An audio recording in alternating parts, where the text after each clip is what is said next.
আসসালামু আলাইকুম গাইস, কেমন আছো সবাই? আশা করি তোমরা অনেক ভালো আছো। আলহামদুলিল্লাহ আমি অনেক ভালো আছি। তো কালকে আমি একটা ফটো পোস্ট করেছিলাম।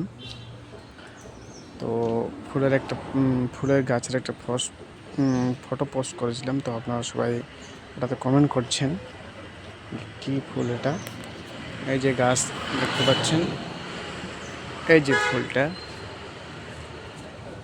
এই ফুলটা আমি প্রথম দেখছি এরকম আকারের ফুল হয়। এই যে দেখেন, অসাধারণ লাগছে ফুলটা, খুব সুন্দর। এই যে দেখেন,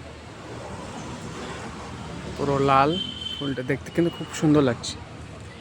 এই পুরো গাছটাই কিন্তু এই ফুলের গাছ, পুরো গাছ। এই যে এই দিকেও ধরে আছে, এই যে ওই ওই দিকেও ধরে আছে, খুব সুন্দর কিন্তু।